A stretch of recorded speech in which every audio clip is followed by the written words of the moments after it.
Sexta-feira à noite, clima agradável na nossa capital, um convite tanto para sair de casa. Quem sabe jantar fora, tomar um chopinho com os amigos ou quem sabe a dica do Vem Ver Curitiba de hoje é fazer um tour pela capital paranaense. Um tour bem diferente. Vem comigo.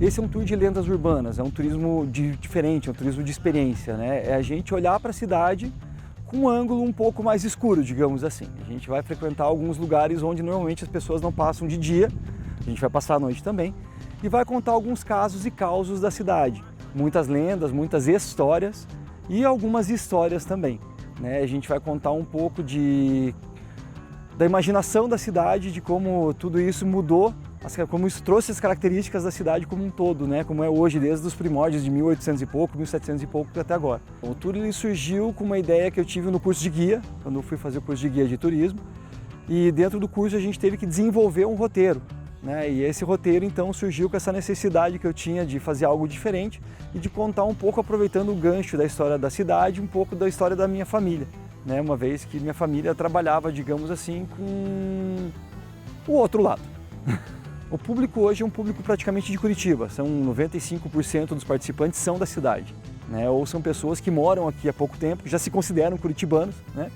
E querem conhecer um pouco mais de como é a cidade de uma outra maneira, né? Ou querem conhecer um pouco mais da cidade onde eles vivem. Tem gente que nasceu aqui e vê coisas dentro da cidade que nunca viu a vida inteira, né? Então esse que é o bacana do tour.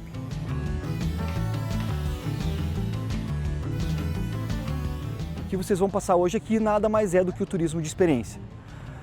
O que é o turismo de experiência? Nesse caso de hoje é vivenciar Curitiba com outros olhos. Todos vocês são curitibanos, certo? Tem alguém que não é daqui ou não? Mas vocês vivem aqui também ou não? Não? Não? Mas conhece a cidade bem? Então, né? A gente vai passar por pontos da cidade que normalmente a gente passa durante o dia e não presta atenção, e tem pontos da cidade que a gente vai passar que a gente não passa nem de dia, né? Não por medo, mas porque realmente são escondidos mesmo, né? Passa desapercebido. E eu vou contar para vocês um pouco, né? Então vamos soltar aqui, eu vou contar para vocês um pouco de como surgiu o Tour de Lendas Urbanas. Quem aqui de Curitiba já rodou bastante? Todo mundo conhece o cemitério luterano atrás do Campo do Coxa, lá em cima, no Alto da Glória? Então, né? Começando minha história. Eu sou neto, sobrinho e afilhado de coveiro. O que eu fiz? Fui lá, primeiro cavei a história da minha família, literalmente, né? Segundo, eu conheci uma pessoa que foi essencial para o tour, que foi a Luciana Malon. A Luciana ela é escritora e poetisa, ela que começou com as pesquisas das lendas urbanas de Curitiba. Ela fez toda a pesquisa, escreveu o livro, saiu já a segunda edição do livro dela. E eu peguei o livro dela, estudei um pouco das lendas, conversei com ela e falei, Lu, vou pegar tuas lendas e vou transformar num tour de lendas noturno, né? O outro cara que eu conheci foi o Marco Juliano. Quem é Marco Juliano? Para quem não conhece, o cara é Indiana Jones curitibano. Ele começou pesquisando os túneis de Curitiba e deu vida a um personagem que deixou de ser ficção e caiu na realidade, que é o nosso querido pirata Zumiro, que a gente vai falar mais pra diante também. Curitiba não tem mar, mas tem pirata. Cadê meu amigo? Tá lá atrás. Você gosta de pirataria ou não? Não? E aí, né, para fechar com chave de ouro, em 2012, tá, antes que todo mundo fale, foi agora? Não, foi em 2012, eu fui para Londres e lá em Londres eu fiz um tour chamado de London Dungeon, que é um tour que conta a história de Londres desde a sua fundação, ou seja, a colonização dos romanos, né, há 2000 anos atrás, passando por tudo que tem direito. Grande incêndio de Londres, peste negra, Inquisição, peste bubônica, Sweeney Todd, todas aquelas desgraças que tem em Londres, né, eles passam por tudo isso. E tudo isso é contado por mortos-vivos. É um túnel do terror em 8D.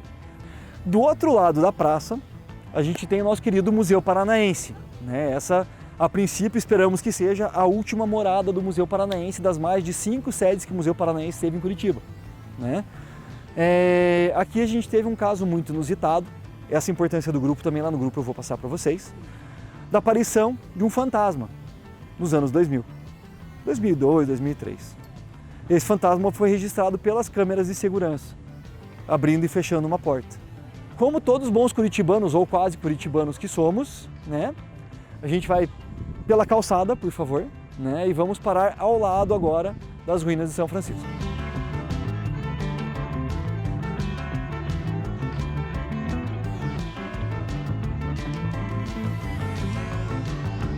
Ruínas da igreja de São Francisco. Aqui, na verdade, não é uma construção que caiu, é uma construção inacabada. A gente não tem mar, mas a gente tem um pirata. Nosso querido pirata Zulmiro, né? Zulmiro, embora seja um nome, pareça ser um nome nordestino, né? Não é, é um nome grego. O Zulmiro, ele era um pirata inglês, ele era um lord inglês, né? E ele veio de uma família muito abastada, da região de Cork, na Irlanda, e ele serviu na Real Marinha Britânica. E ele estava servindo no Mar do Caribe e ele assassinou um oficial superior. E sabendo do fim que ele teria, ele abandonou a vida que ele tinha e migrou para a pirataria. A lenda do Zulmiro caiu no esquecimento mais uma vez, até chegar na mão do Marco Juliano. E o Marco Juliano, então, fez toda a pesquisa pregressa da vida do Zulmiro, inclusive com o apoio do consulado britânico, e descobriram que o Zulmiro realmente existiu.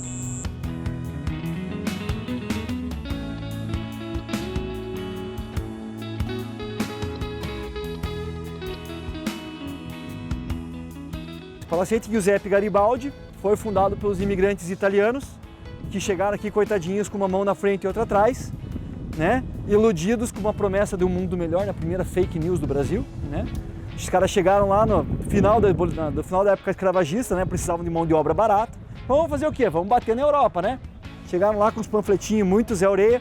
Eu tenho panfletinho para vocês depois também, eu vou mandar lá no grupo, né? Falando, ó, venha pro Brasil, né? Se plantando tudo dá, né? Uma nova vida e tal, não sei o quê. Chegaram aqui, tinha umas araucárias assim, daquelas mais grossas que essa que a gente tem aqui, né? Tinha que ajudar os ingleses a construir a estrada de ferro, tinha uma dívida para pagar também com os ingleses ainda lá da independência do Brasil, né? Todo aquele negócio, ninguém contou isso para eles, né? Agora a gente vai atravessar a rua e vai até o Relógio das Flores. O Relógio das Flores foi colocado aqui na década de 70, foi colocado pelos relojoeiros de Curitiba, foi um presente das relojoarias de Curitiba, né, dos imigrantes alemães. Então toda essa turma que você tem ali, H. Stern e tal, essas relojoarias mais chiqueteiras da cidade, né, foi homenagem desses imigrantes que vieram para cá. Palacete Wolff, né, construído pelo imigrante austríaco Josef Wolff, ou seu José Wolff, como chamavam ele. Aqui também ficou conhecida como a última morada do nosso querido Barão do Serra Azul. Quem já assistiu aquele filme O Preço da Paz? É um filme que conta a história do Barão do Serra Azul, né? O Preço da Paz, por quê? Porque ele comprou a paz da cidade de Curitiba, né? Graças a ele, Curitiba não foi saqueada pelos maragatos. A gente vai descer então pela Rua do Rosário, tá? Até a esquina da Saldanha Marinho, ok?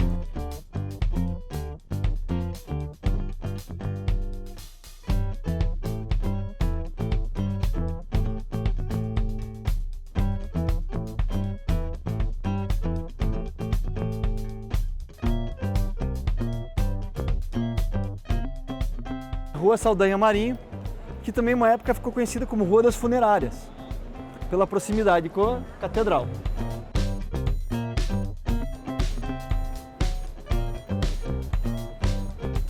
Curitiba é cercada de túneis e alguns dizem então que tem um túnel que sai aqui debaixo da catedral, né, e vai ligar lá ao Colégio da Divina Providência lá em cima, né? Se é verdade ou não, é mais uma lenda que a gente tem da nossa querida cidade. A gente vai atravessar pelo meio da Praça Tiradentes, né? E vai então parar do outro lado da rua, na frente de uma casa amarela. Nessa casa amarela eu vou contar mais duas histórias para vocês.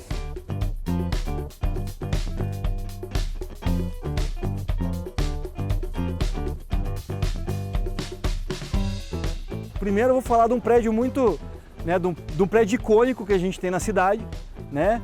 Um prédio que está aqui desde a década de 50, né, construído por um imigrante libanês que chegou com uma mão na frente e outra atrás aqui no Brasil, que é o seu Miguel Khaluf. O Miguel Khaluf também ficou conhecido como o rei dos tecidos, né? E depois de muito tempo, quando ele juntou o dinheiro dele, ele viu que a cidade estava crescendo, ele resolveu então construir um hotel, que é o nosso querido Hotel Eduardo VII, né? Esse prédio icônico grande que a gente tem aqui nessa esquina. A gente vai andar agora até um outro postezinho que tem ali para frente, tá? E ali eu vou mostrar uma outra curiosidade da cidade para vocês.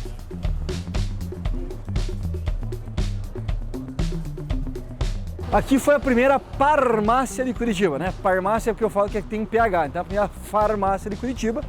Mas na verdade não estou falando da farmácia em si, e sim desse exemplar de relógio de sol que está lá em cima, desde 1857. Reza a lenda que ele funciona quando tem sol em Curitiba, que é uma outra lenda urbana, né? Esse relógio eu acho legal de parar aqui pela curiosidade dele ainda estar aí.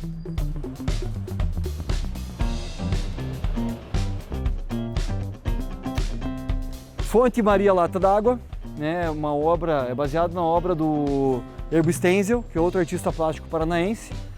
Né, essa obra foi colocada aqui para homenagear a cultura negra do Paraná, né, uma vez que o Pelourinho original da cidade não é lá onde ele é hoje, era aqui. Né, o Pelourinho normalmente fica atrás do mercado municipal da cidade, né, que era onde hoje é o Paço. E era muito comum qualquer um acusar um escravo de furto, qualquer um podia fazer isso. Né? E a tendência era que se o escravo tivesse sido pego, ele era amarrado no Pelourinho e açoitado até a morte. Foi o que aconteceu com uma escrava que estava frequentando a região. Ela era amante de um senhor de terras muito rico da região. Só que eles, claro, naquela época não podiam mostrar isso para a sociedade. Né? Os dois se amavam muito, mas eles não podiam mostrar isso, era de uma forma muito velada. O que aconteceu? Ela foi acusada de furto, foi amarrada ao Pelourinho e aqui ela ficou até morrer.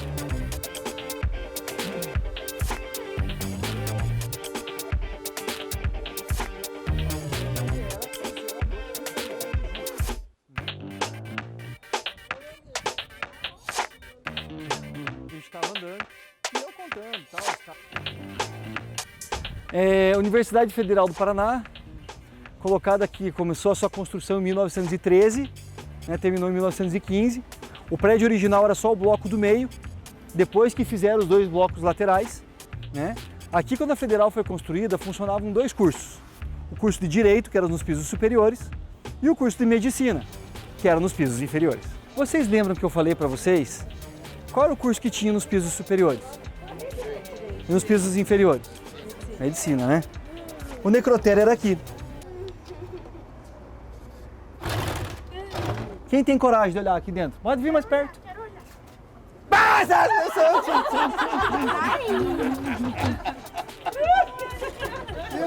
E aí agora a gente vai mais pra frente, tá?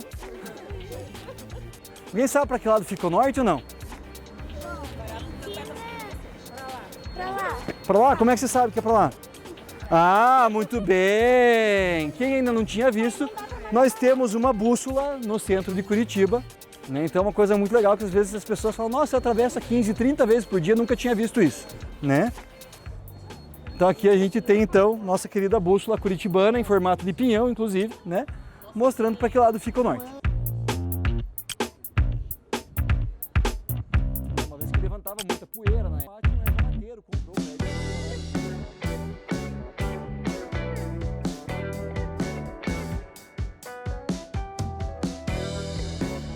A Galeria Ritz foi construída lá na década de 60 e aqui, gente, né, volta e meia a gente tem casos de pessoas que caem do prédio. Né, volta e meia você escuta que pessoas caíram do prédio. Mas aqui não é porque a pessoa escorregou, enfim, às vezes até é. Mas é que se você tem labirintite num prédio que está pendendo para o lado direito, como vocês podem ver, né, o prédio começa grudado aqui embaixo, lá em cima ele pende para o lado direito, a tendência é que você comece a andar meio de ladinho.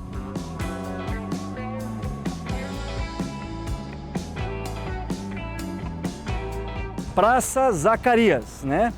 Aqui antigamente era onde as pessoas vinham buscar água para abastecer as suas casas, nessas torneiras que a gente tem aqui. Essas torneiras elas eram no piso, né? no térreo, no chão mesmo, né? E quem ajudou a construir a parte do encanamento, quem projetou boa parte do encanamento, foi um dos irmãos Rebouças. Né? Lembrando que os Rebouças são os que ajudaram a construir a estrada de ferro lá embaixo. Eu fiquei pensando que horas que um irmão Rebouças tinha construindo a estrada de ferro para vir aqui fazer encanamento. Mas enfim, né? Os Rebouças, um dos irmãos Rebouças já ajudou a construir isso aqui. E aqui, gente, também a gente tem a confluência dos rios, né? Do Rio Ivo e do Rio Belém. E naquela época os rios eram mais limpos, né? E as pessoas, como eu falei, vinham aqui buscar água. O edifício Acácia, antes de ser esse prédio, também foi e ainda é a primeira loja maçônica do estado do Paraná. Agora eu vou aproveitar o holofote do nosso amigo aqui. Prova disso é aquela águia de duas cabeças que tem lá em cima, no meio dos dois prédios. Vamos ver se daqui pega melhor assim? Tá curtindo o nosso tour noturno por Curitiba? Então fica aí que a gente já volta.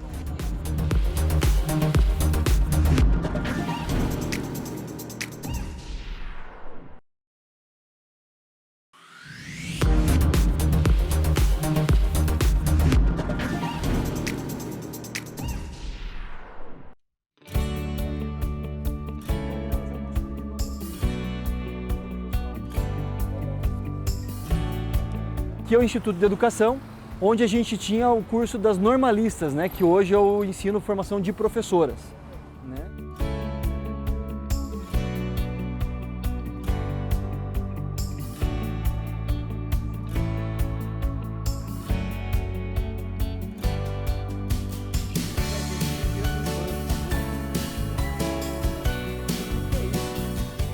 Este relógio foi colocado aqui em 1914 e só começou a funcionar em 1918. De 14 a 18 a gente tinha a Primeira Guerra. Da onde vinha a peça do relógio? Da Alemanha. O relógio lá da Catedral é do mesmo jeito. O relógio lá do Shopping Estação é do mesmo jeito. Eu achei que isso era coisa de curitibano. Até comprar um relógio no AliExpress e ele vir do mesmo jeito, né? Aí então aquilo me encasquetou, eu falei, bom, vamos lá, né? Vamos atrás da lenda do relógio. Reza a lenda que lá na Rússia siberiana, naquele frio do cão que é lá em cima, um homem era responsável pelos trens, né? Por soltar o trem no horário certo. Ele olhou no relógio e achando que era 5 horas, uma vez que o ponteiro grande estava em cima do IV, soltou o trem 1 hora mais cedo. Na contramão estava vindo o quê? O trem das 3. Os trens se chocaram, então por conta disso, alguém foi lá e resolveu ter a ideia de fazer o 4 daquele jeito, para o cara olhar o relógio e ver que a hora são 4 e não 5. Saiu na Gazeta do Povo, teve uma matéria dela, vamos fazer um documentário sobre ela, inclusive agora, que era a Gilda. A Gilda era a primeira travesti de barba que frequentava aqui a região. Todos os adolescentes daquela época morriam de medo da Gilda. Não pelo fato dela ser travesti, porque ela tinha uma peculiaridade. Ela beijava todo mundo. Então os adolescentes passavam aqui morrendo de medo da Gilda ir lá e tacar um beijo na boca, né? E isso acontecia muito. O meu tour de lendas urbanas termina aqui. Eu queria agradecer a todos pela presença, pela paciência e pelos pés de vocês. Então, mais uma vez, obrigado a todos. Eu acabo aqui.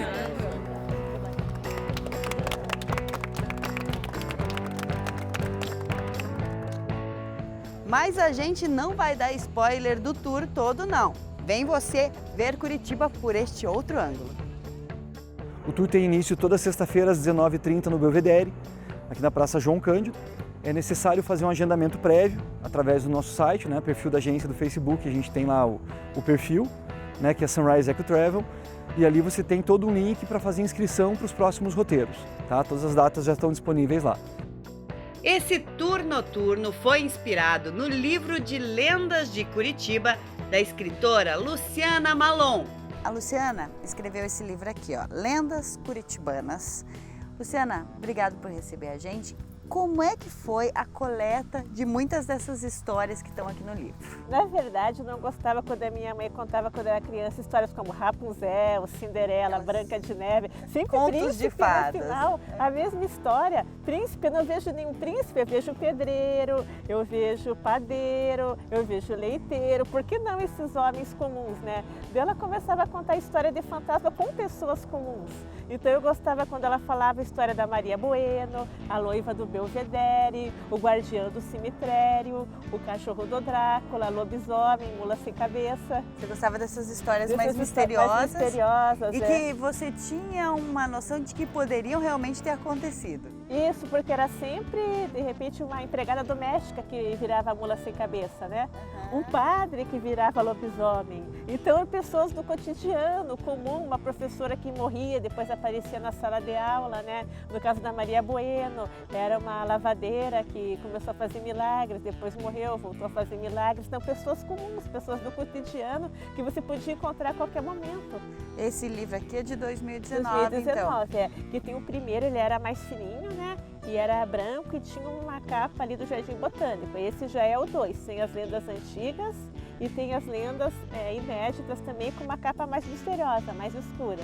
E como é que é a tua pesquisa atualmente? Você não está mais no comércio, né? Como é que você faz para coletar novas lendas? As pessoas às vezes me mandam por internet, perto da minha casa tem um castelo mal assombrado, tem um casarão mal assombrado, fala assim, aconteceu uma coisa diferente com meu primo. Eu vi o meu primo que morreu hoje à noite, então elas vêm conversar comigo. Tem então muitas lendas aqui e também em cada bairro da cidade, né? Então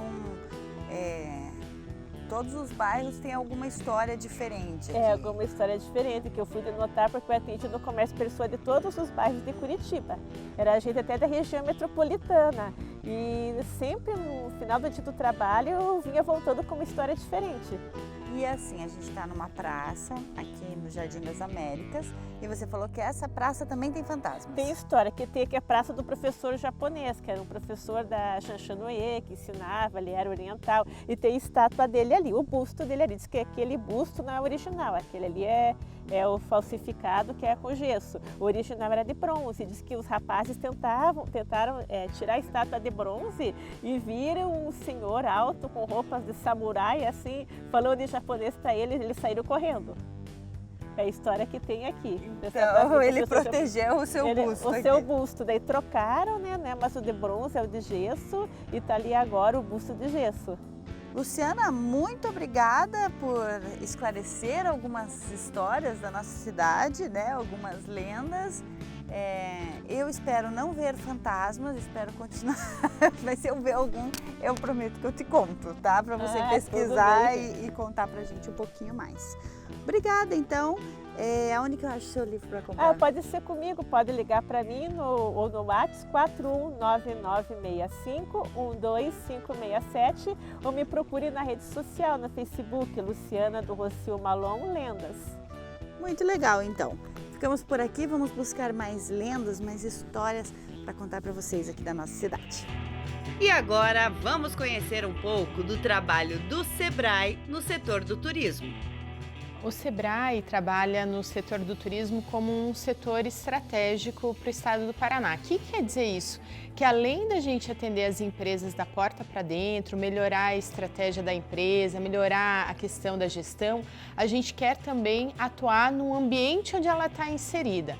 Quando a gente olha para o estado do Paraná, a gente tem 14 regiões turísticas, a gente observa que em todas as nossas regiões a gente tem turismo acontecendo. Eu sempre digo, quando nós olhamos os números, inclusive, a gente percebe que o Paraná é um dos estados que mais contribui para a economia do turismo no país.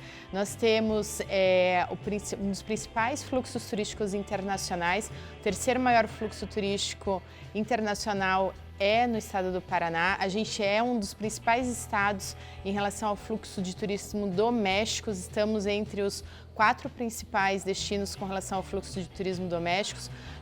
Curitiba é a cidade que mais recebe turistas, a terceiro maior destino do país de negócios e eventos. Foz do Iguaçu, segundo maior destino de turistas internacionais de lazer no Brasil. Quer dizer, a gente tem muito turista por aqui, nem sempre nós nos percebemos tão turísticos, né?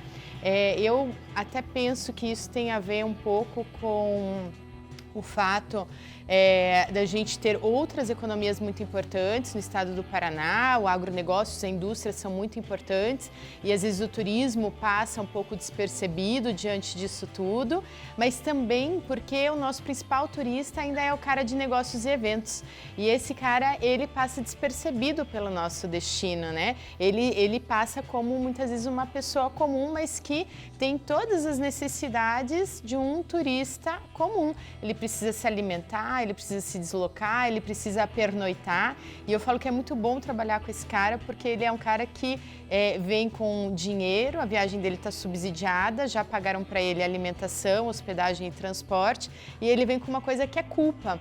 Então ele tá fora de casa, ele quer comer melhor, ele quer viver uma experiência diferente, ele pensa, não, eu mereço, ele quer levar presentes para quem está no destino de residência dele. Então esse é um pouquinho do que eu vejo do panorama do desenvolvimento do nosso estado. Então nós temos turismo em todo o nosso território e junto com o governo do estado, com as entidades de classe do setor, foi organizado um Master Plan de Desenvolvimento do Turismo, que é o Paraná Turístico, Pacto para um Turismo Inteligente, que vai até o ano de 2026. Então, na nossa estratégia, um dos pilares são os 3 eixos do Paraná Turístico. A gente quer trabalhar o ambiente, o desenvolvimento das empresas, para que a gente consiga alcançar as metas desse plano estadual. Então, a gente atua dentro dos eixos com algumas ações de gestão, de qualidade e de mercado mercado, que são os 3 principais eixos, e o outro grande pilar que norteia a nossa atuação são os princípios dos destinos turísticos inteligentes.